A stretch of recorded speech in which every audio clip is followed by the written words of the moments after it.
बिस्मिल्लाहिर्रहमानिर्रहीम। अस्सलाम वालेकुम नाज़रीन, आप देख रहे हैं प्रोग्राम हक़ाइक़।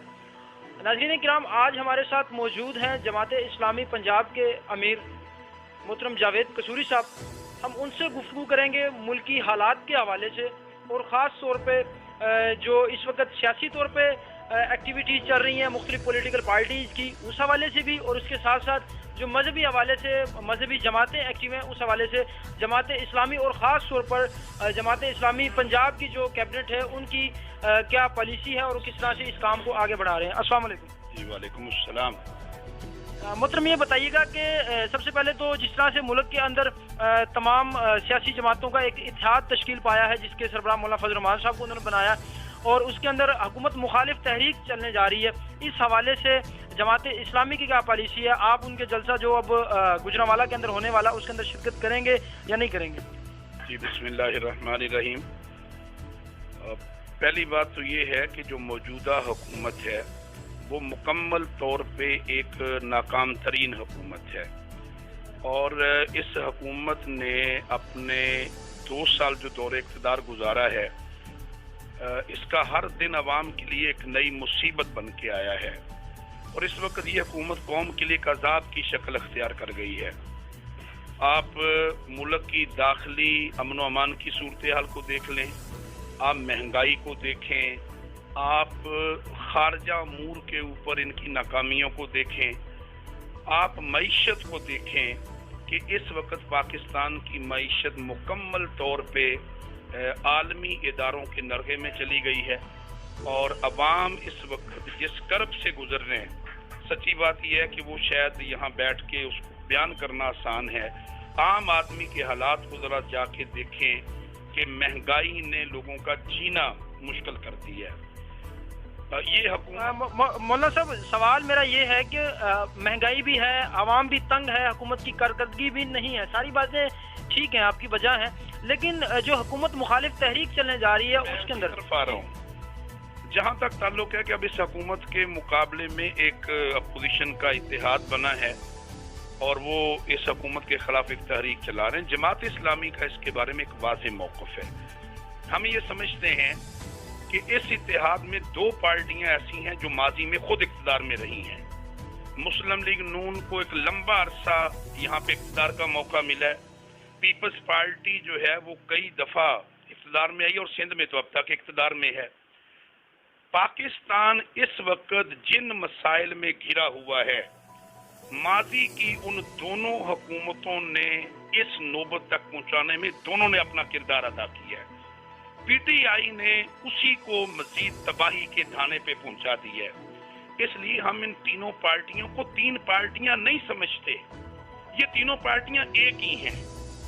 इनका कल्चर एक है, इनकी पॉलिसियां एक हैं, इनकी पूरे यानी इनकी माशी पॉलिसी में कोई फर्क नहीं है, इनकी तालीमी पॉलिसी में कोई फर्क नहीं है, इनके पाकिस्तान के अंदर दाखिली उमूर के बारे में कोई इनका इख्तलाफ नहीं है। ये एक ही पार्टी है, और इस वक्त जो मौजूदा हुकूमत है, अगर आप इसकी काबीना का तजिया करें तो इसके 8 ऐसे इनके वजीर हैं जो पीपल्स पार्टी से आए हुए हैं। अच्छा, एक तादाद ऐसी है जो मुस्लिम लीग काफ से भागी हुई थी, एक तादाद वो है जो मुशर्रफ के साथ थी, अच्छा कुछ वो हैं जो मुस्लिम लीग नून से हैं। तो ये तो एक चरबा है मादी की सारी पार्टियों का। इसलिए जमात इस्लामी ये समझती है कि इस इत्तेहाद के साथ मिल के आप कौन सी तब्दीली लाना चाहते हैं। लिहाजा हमने ये तय किया है कि जमात इस्लामी खुद एक तहरीक चलाएगी अवाम के हकूक के लिए, अवाम के तहफ़्फ़ुज़ के लिए, आम आदमी के ऊपर जो इस वक्त जुल्म जारी है उसको रोकने के लिए जमात इस्लामी खुद तहरीक चलाएगी, और जनाब सिराजुल हक की क़ियादत में हम अवामी मसाइल के हल के लिए एक अवामी चार्टर भी दे रहे हैं, अवामी रैलियों और जलसों का एक शेड्यूल भी दे रहे हैं, और हम ये समझते हैं कि जमात इस्लामी ही एक जेन्युइन अपोजिशन है। आप जरा असम्बली का गुज़श्ता 2 साल की कारकर्दगी देखें ना जी, हर मौके के ऊपर उन दोनों पार्टियों ने मौजूदा हुकूमत का साथ दिया है। कोई एक इशू भी नहीं है कि इनके दरमियान इख्तिलाफ हो। आप जरा देखें कि आर्मी चीफ की मुद्दत मुलाजमत में तोसी का मामला आया, तीनों पार्टियां इकट्ठी हो गई। FATF के ऊपर कानून साजी का मसला आया, तीनों पार्टियां इकट्ठी हैं, जमात इस्लामी ने वहां इख्तलाफ किया है, तो इनका कहीं इख्तलाफ नहीं है। IMF की गुलामी पे इनका इत्तेफाक है, अमेरिका की गुलामी पे इनका इत्तेफाक है। अच्छा, पाकिस्तान में शराब के ऊपर पाबंदी की करारदाद एक हिंदू मेंबर असेंबली लाए थे, और ये तीनों पार्टियां वहां भी इकट्ठी हो गई कि शराब पे पाबंदी नहीं लगनी चाहिए। अभी हम सूद के खिलाफ एक मूवमेंट चला रहे हैं, सूद के ऊपर भी तीनों पार्टियों का मौक़िफ़ एक है। तो मुझे जरा आप बताइए कि जमात इस्लामी किस बुनियाद पर इनके साथ होगी। लिहाजा जमात इस्लामी ने यह तय किया है कि हम पाकिस्तानी कौम को एक जेन्युइन एक अपोजिशन का रोल हम अदा करेंगे, एक दयानतदार क़यादत फराहम करेंगे, और कौम को अंधेरों में और मायूसियों कदर एक उम्मीद का पैगाम देंगे इंशाअल्लाह। बिल्कुल जावेद कसूरी साहब, आपकी बात बिल्कुल ठीक है कि वही बात आ गई कि पुराने मिस्री लेके नया पाकिस्तान बनाने के लिए निकले थे, और अपोजिशन का भी यही किरदार है कि वो सारे साबका हुकूमतों के मज़े ले चुके हैं। लेकिन एक दूसरा जो रुख है, एक तो ये है कि सियासी हवाले से हमारे मुल्क के अंदर एक नया अलायंस बना, दूसरी जानिब कुछ मजहबी हवाले से भी कशीदगी और तनाव देखने को मिल रहा है। इस हवाले से और ख़ास तौर पे जो कल कराची का सान्या हुआ, और जमात इस्लामी का क्या मौक़िफ़ है? देखिए, जमात इस्लामी ने हमेशा फ़िरका वाराना हम आहंगी के लिए एक रोल अदा किया है। मिली यकजहती कौंसल जनाब कादी हुसैन अहमद साहब, मौलाना नूरानी रहमहुल्लाहु ताला और उसरा के अकाबर ने मिलके एक ज़ाब्ता अखलाक बनाया और इन तमाम मसालक को एक जगह पे इकट्ठा किया। जमात इस्लामी ने हमेशा लोगों को जोड़ने का काम किया है। लेकिन मैं यहाँ ये ज़रूर अर्ज़ करना चाहता हूँ कि हालिया मुहर्रम के महीने में जो इस्लामाबाद में सैयदना सिद्दीक़ अकबर रज़ी अल्लाह तआला अन्हु की शान में गुस्ताखी की गई, कराची में इस तरह के वाक़यात हुए, हम ये समझते हैं हालिया तौर पे अभी सिंध के अंदर फिर हुए। मैं बता रहा हूँ, मैं अर्ज कर रहा हूँ कि ये वाक़यात करवाए गए हैं, ये प्री प्लान है, और इनके पीछे एक पूरा एजेंडा है। वो एजेंडा क्या है? वो कुव्वतें पाकिस्तान को शाम इराक की तरह यहाँ वो माहौल पैदा करना चाहती हैं, और ये लोग उनके हाथों इस्तेमाल हुए हैं। जमात इस्लामी की अब भी पॉलिसी ये है कि जहाँ एक तरफ हम तहफ़्फ़ुज़ नामूस रिसालत के लिए, ख़त्म नबूवत के तहफ़्फ़ुज़ के लिए, सहाबा इकराम और मुक़द्दस हस्तियों के उनके तहफ़्फ़ुज़ के लिए जहाँ हम आपस में भी बैठे हैं और हम आपस में हम आहंगी पैदा करेंगे, वहाँ हम हुकूमत वक्त से भी डिमांड कर रहे हैं कि तुम्हारी नाक के नीचे एक शख्स ने गुस्ताखी की और वो यहाँ से फरार हो गया।